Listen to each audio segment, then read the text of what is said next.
it wasn't on at all. So maybe that's why. Maybe that's why. Okay, I'll check it now. Keep talking.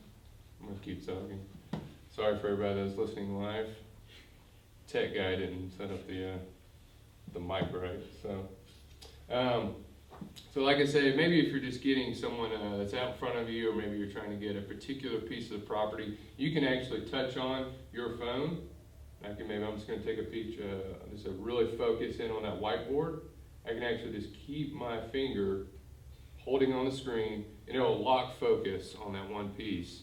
Maybe if you're, again, trying to do a testimonial and doing different things, you can really have complete focus within that iPhone. So that's kind of and again, you can simply tap the screen a few seconds while the camera mode to keep the exposure and focus locked. And why is that important?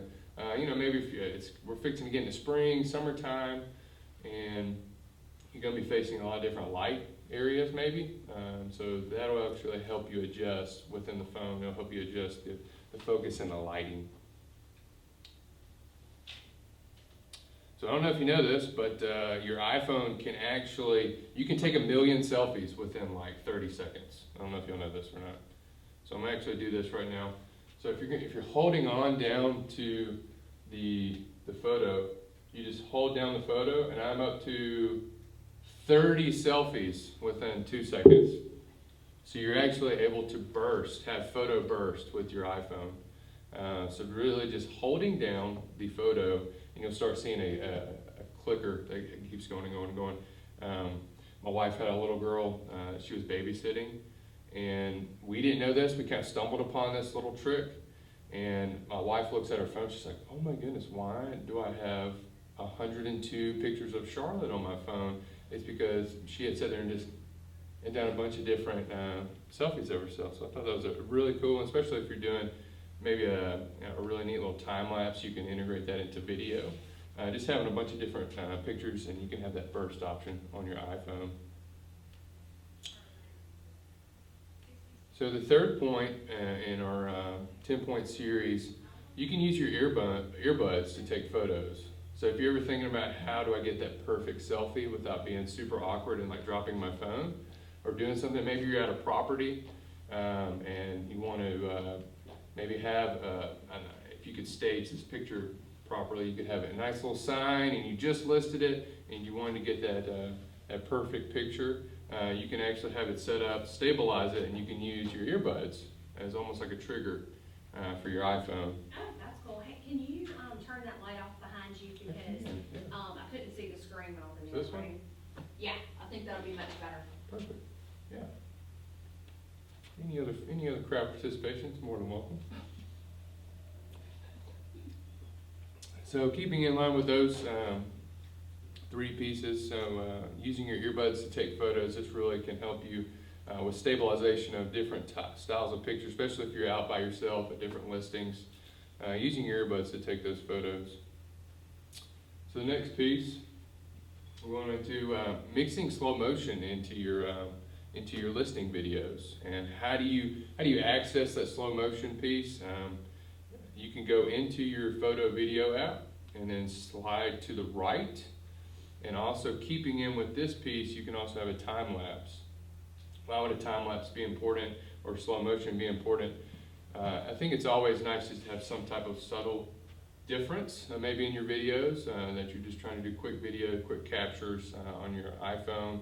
And then you can, even a time lapse, you can set it up on a tripod, have a nice sunrise, sunset, maybe at a different listing, and really integrate that into your video marketing materials.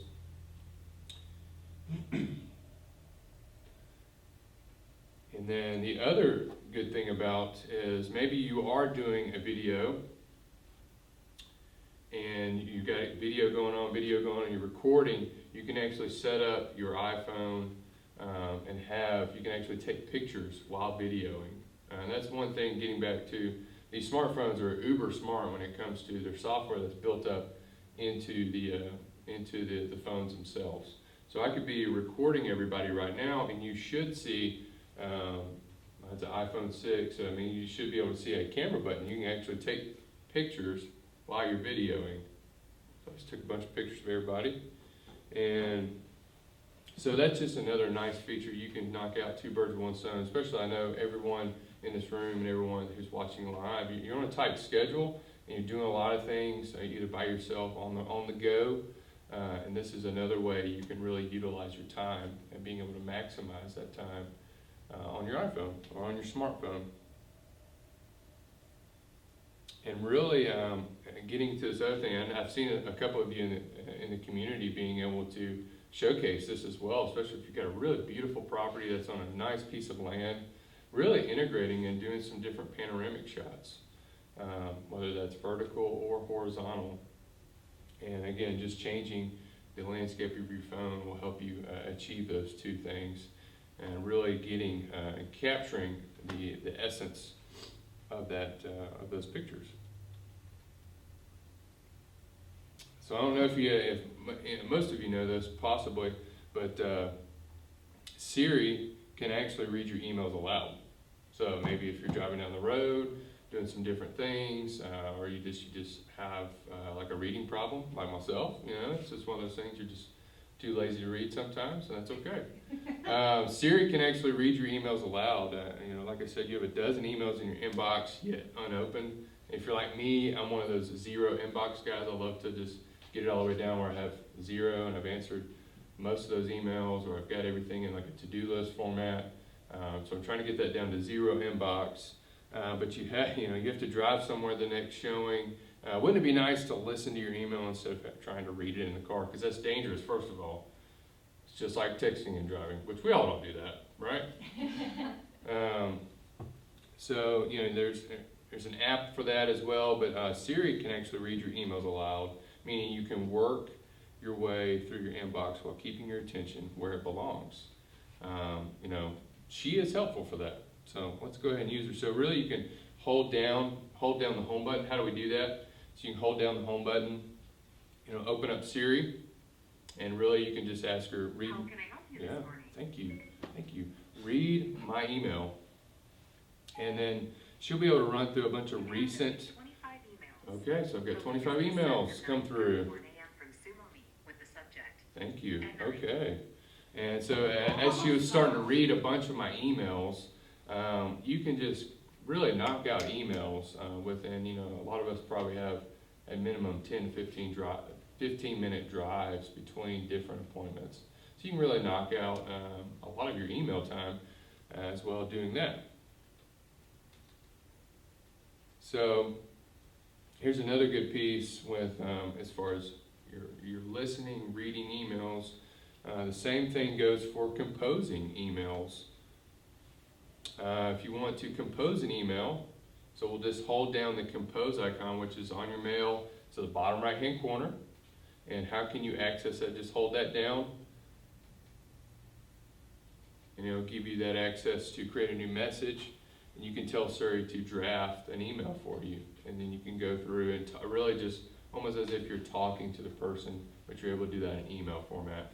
And I've utilized this a lot, especially if I'm multitasking on the computer doing different things, or just out grocery shopping. I'm notorious for being at Walmart trying to find the frosted mini wheats, and then also drafting emails while I'm going down the frozen pea aisle. So being able to do that, really, again, getting back to how are we efficiently using our smartphones, and not how the smartphone's really using us. Deep. That was deep. Very deep. So, and I know a lot of folks, when we talk about when you're trying to do a lot of different handyman type deals. I'm not a huge handyman, but I've been in situations where you need a level, like hanging a painting, or you're trying to decorate something for like a showing or something like that. What if I could provide you a free leveler? You carry it around with you every day. So simply just swiping to the left on your iPhone. So you got to open your compass app. And then we're going to swipe to the left, and then I can actually go in and measure, wait for it. Oh, and now it's level. So really just swiping on the left gives you the capability to have that built-in leveler on your How cool smartphone. is that? See? So you can like test sloping floors. You can do a lot of things. Okay. And so, and the good thing about that, you know, take screenshots of maybe there is a sloping floor. It's a great point, and you need to take a screenshot. This is, you know, 2 degrees slope in the wrong direction, or this is 10 degrees off, and someone really needs to look at this because we got a big problem. So again, swiping left on your compass app will give you a handy leveler. All right. And one of the last pieces of the 10 hidden iPhone features that we're talking about, really drop and share a pin, specific location in Maps. I know everyone's got a different opinion about the Maps app. It has led me down a bridge that was not completed before. Anybody else had that problem? Okay. It's led me down to buildings that didn't exist Yes.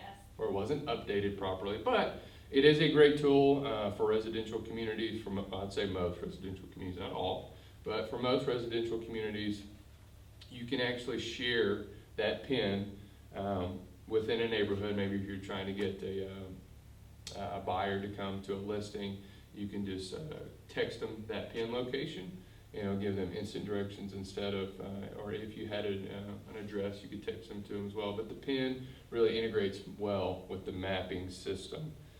Being able to open up maps, really just, it saves time, and it saves the worry of maybe you didn't text the right address. Have anybody else done that? Where you like texted like 3 doors down address and you're waiting for an hour? Like, what the heck, you know? And that person's been waiting on you at a different address. Or you texted the wrong zip code. That ever happened? Awkward moments, let me tell you. So, those are kind of the 10 items that we've talked about today. And then there's one more piece, and we'll wrap this up. And then we'll maybe get into some bonus items. Everybody loves a bonus. Everybody loves a bonus. So, AirDrop. How many of you have used AirDrop before? Yes? 1, Yes. 2, 10? Oh, okay. Hands are coming up. Thank you. So, using AirDrop, and really, especially if you use a Mac product and an iPhone, man, you're in hog heaven when it comes to AirDrop, because it's like, hey, I need that PDF, or I need some document to sign materials. Can you send it to me? Okay, wow, it's a 6 megabyte file or something like that. Oh, my email server doesn't receive that information. You can use AirDrop and see people and really just instantly over a Wi-Fi or a data network really be able to transfer files to someone's phone. And that's game changer, because I don't know about you, but if you've ever tried to like download videos or something like that, and you had to go to iTunes or different documents and you had to do all that, because especially a lot of us who probably don't have the luxury of an iPhone and a MacBook, you know, if you try to hook up your iPhone to like a PC or something like that, try to drag files off of it, it could be messy. So really being able to have that AirDrop capability on your phones, really great for exchanging documents and even pictures of a listing and those things of that nature. So how about a bonus? Like I said, everybody loves bonus material. So I'm going to just briefly go through a few just quick apps that we can talk about that will really help you as far as really getting a hold on real estate marketing on the go. And we'll talk about that here. Back out of this. Perfect. Okay. And y'all just have to kind of bear with me on the 10 apps, and I'll make sure that we include these bonus material we'll send out a link in the community. I'll make sure we have that captured somehow today as well. We'll get that out to folks. So really, let's just think about it. As a real estate agent, you know, you're constantly on the move. You're constantly doing things, especially if you're going through Genny's program. You're constantly on the move, right? Just keeping you busy. And so doing anything from showing clients, you know, new listings, you're meeting with leads, you're doing a lot of different things on a daily basis. And really, we want to provide just some quick apps that you can access on your phone to really help you with your real estate marketing. So, and you've probably seen a lot of us here at the Get a Real Estate Life team use a lot of these apps. But we wanted to share those, some of those with you, and being able to help you improve monitoring and improving your real estate marketing needs.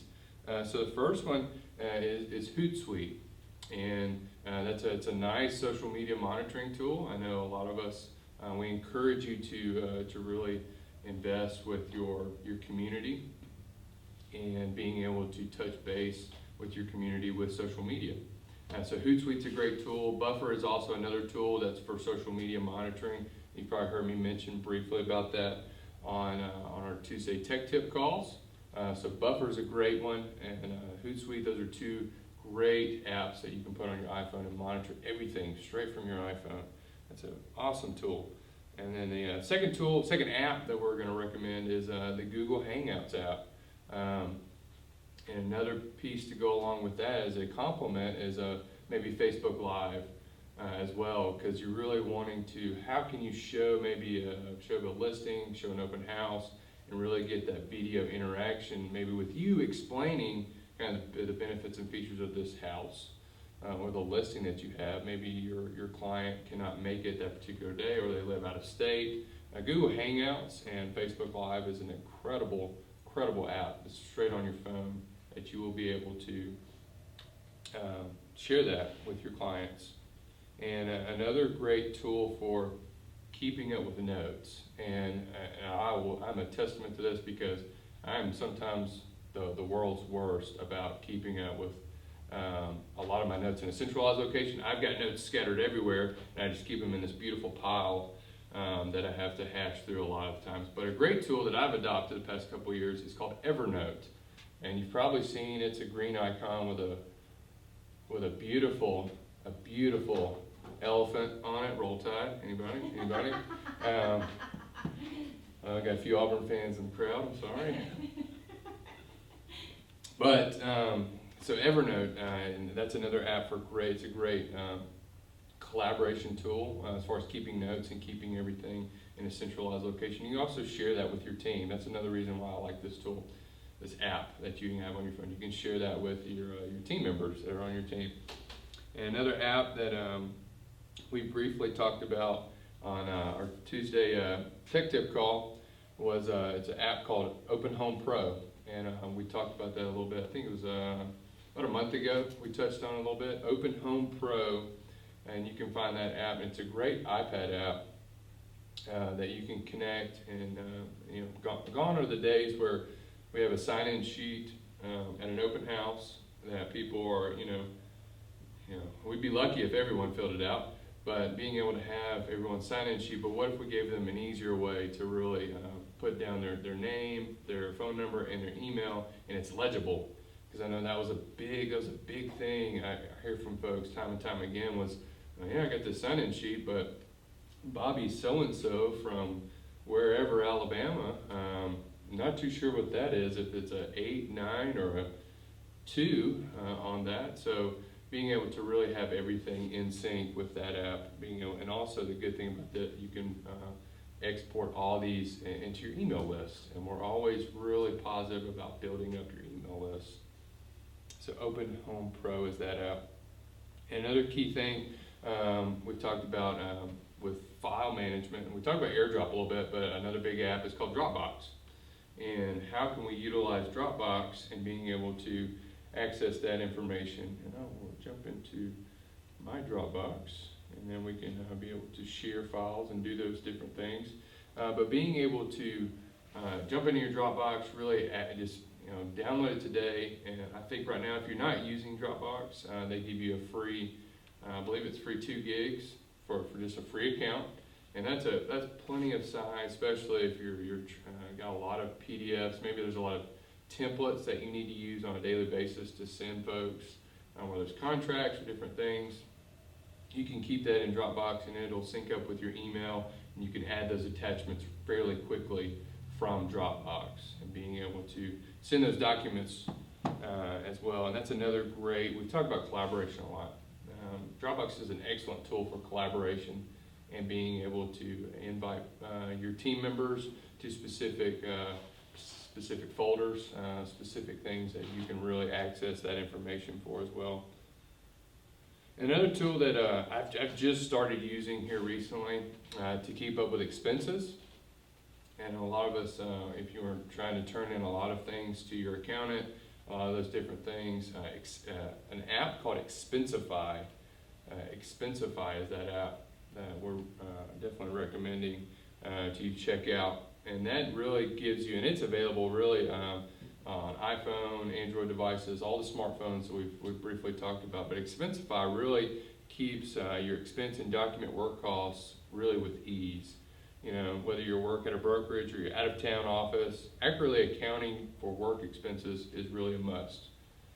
So, you know, during your downtime on the road, you know, use this app, Expensify, to really track how many miles you drove in the past month, where you bought food, how many other purchases you made, you know, keeping up with your business expenses, because that's important when it comes to keeping those things.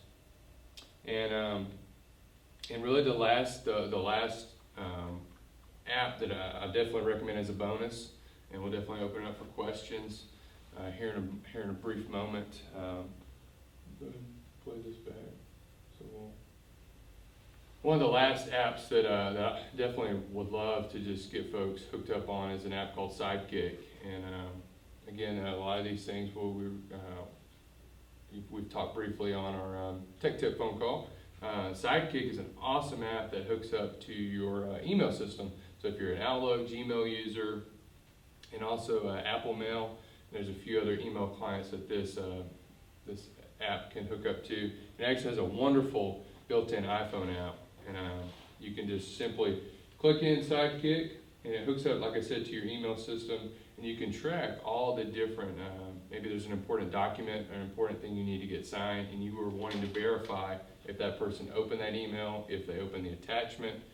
Sidekick can really help keep that accountability back and forth, because maybe there's, I don't know if you run into this or not, well, I didn't get that email, or I didn't get that attachment, or different things like that. Well, it's not that you can hold that person, you know, especially if it's a client, to the fire, but it's like, well, you know, okay, I can, maybe there's just other things that you need to track. Sidekick is a wonderful app that allows you to keep everything in front of you and keep you aware.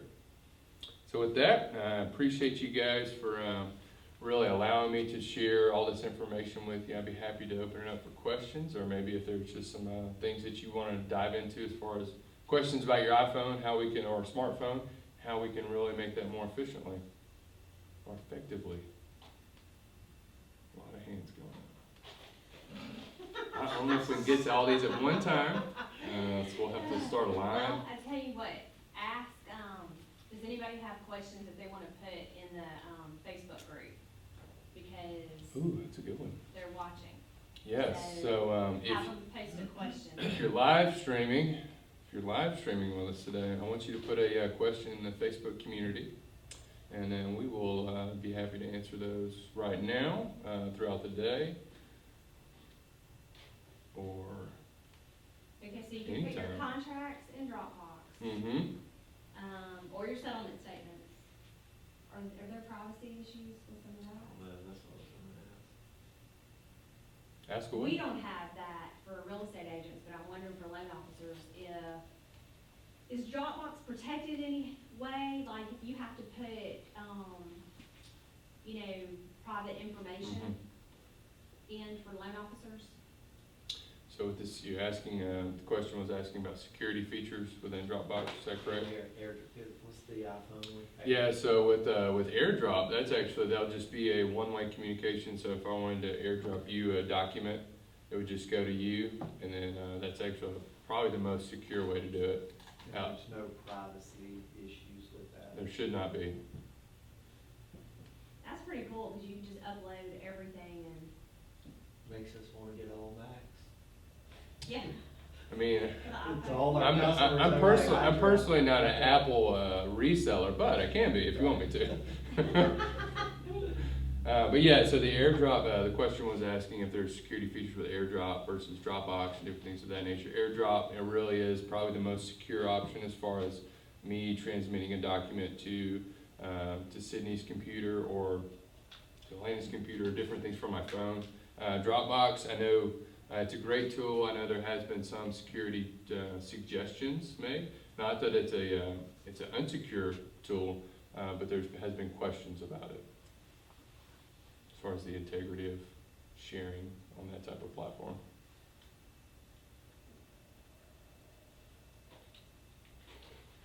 So, I love the, you know what, how do you do the flashlight? How do you do the flashlight? That's awesome. Because that's a good one for Mhm. agents to use all the time. That's a really good one. So, wow, life proof. And that's another recommended thing for your iPhone. Get life proof. My goodness, that's just rough. The question was, how do you access your flashlight? Just without even logging. How about this? How do you access your flashlight without even logging into your phone? So being able to hit the home screen, and then you normally see most people, like me, I have a black and white photo on my phone. You probably don't even notice it on my phone. But if I hit the home screen, there's a little white tab at the very bottom. You'll see that cute camera icon at the bottom right. So if I hit the up arrow and it flashes up, you're actually given an option to do a lot of really neat things from the home screen. You'll see the flashlight icon on the bottom left. Just go boom. Bam, flashlight. How about them apples? Love it, that's You're able to do perfect all kinds of for things. a vacant home with power being off, like foreclosure, Mhm. or if you're in a basement, you're trying to find a way. We find ourselves in that situation a lot. That's a good one. One I just learned about was the do not disturb, that Mm. instead of turning this off Yep. every night, I click the do not disturb, Mm. but you've got to remember to turn it back on. Turn it back You on. work the whole day and not know anything's going on. Okay, that's a great point, and there's another point that was made, just talking about the do not disturb. So in that same menu that we looked at the flashlight, being able to hit the icon for do not disturb, but there was a good reminder there, make sure you turn that off, because it will shut down your phone from intercepting phone calls and all that other data message. I've done the same thing with airplane mode, where I've turned that off on airplane mode, and I forgot to turn it off like a day. I wondered why none of my emails were coming through, and yeah, so very good, very good. Love the questions. I don't really get the cloud. I mean, I get it, but like what, Tell me about that. should anyone use it? I mean, does anyone realistically iCloud? use the cloud? Yeah. As far as, I think the cloud is so the question was, tell me a little bit about the cloud and how can we maybe utilize that? The only thing I really keep it for is, obviously it saves my contacts on all my Apple devices, but I mean, is there another use for the cloud? I just don't trust it. Okay, so we've got some skepticism about the iCloud and Big Brother Apple watching us, Yeah. collecting a lot of our data, which, it's a fair question. And so how are we to trust, or how would you use iCloud? I personally pay a little bit. I pay like 99 cents a month, and I get the extra 50 gigs because I love the backup feature. That's a nice, Sydney touched on that briefly. The backup feature to that is really nice for your contacts, for your pictures, for your videos, and all the apps and different things. Or if I know one thing that's really helped me personally with the iCloud was when I was on a trip to Oakland, and I know what you're thinking, Oakland, yeah, you need to be safe. But I was actually in San Francisco, and I got like all my personal belongings like stolen from me out of my rental car. So with the iCloud, I actually was able to take my profile and everything and shut down my MacBook, my iPhone, all those different things, and report it and shut it down where they couldn't access it from the iCloud. Which I know a lot of people are thinking like, well, golly, how much control they have. But that was a unique situation for me that I actually was like, okay, I bought into the iCloud, and it helped me be able to restore a lot of things to my new phone, my MacBook, so going forth. Okay.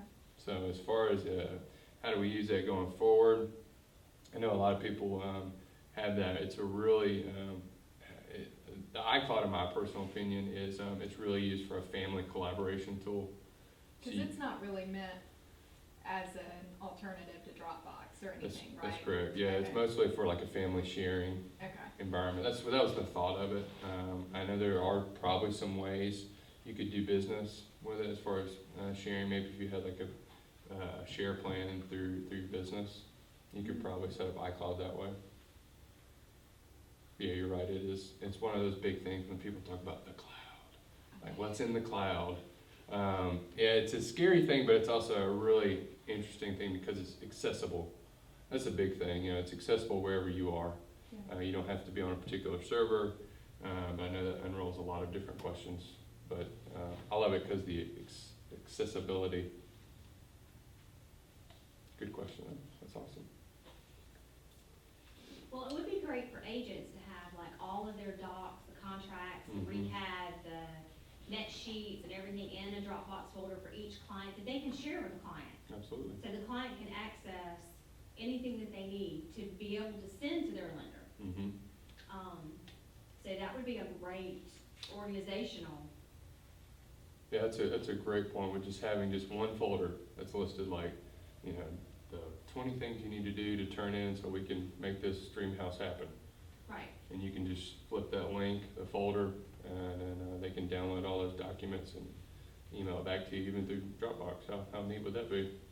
They fill out everything and send you back a folder with all their signed documents. What would be a great way too, like when people are out in the field showing houses, they have leads coming in all day from different sources. And I try to get people to do like some sort of video that they can just automatically send. And sometimes the files are too long. So what do you suggest that they put that video in that they could easily get out and that people could receive with no problem? That's great. Great question. So, a couple of things actually from that note is being able to have the ability. I know a lot of real estate agents that don't even really operate on a computer. That's like a couple folks that work like with my dad on a daily basis. All they do is they got an iPhone and an iPad, or like even now they thought their big stuff when they upgrade to an iPad Pro, which is like a laptop in itself, just minus a keyboard. So that's all they do is they work on an iPad and an iPhone. They don't work on a computer. So really, how do we edit video, or how do we really make video look appealing from our iPhone or iPad? Really, the iMovie app, or even straight to YouTube app, allows you to edit on your phone. I would probably first right out of the bat recommend importing that information into your YouTube app, so you can actually create those straight on your phone into YouTube. And I know probably the next question is, well, I don't want this to be like a public thing on my channel. That's totally fine. You can actually select it to be private, and you can whoever has that link, maybe it's a particular buyer or particular person, you only want that link to that video to be shown to people who have that specific link. So YouTube would probably be number one on that list of how do we get around the whole file size issue. And then we've talked about Dropbox a little bit. That's a great way to temporarily store a large file video within Dropbox. Again, you can send a link, and then they can actually watch it. They can download it. They can watch it within Dropbox. There's a couple of other ways you could do that, but YouTube would probably be the best way. Probably the best way for that. Okay.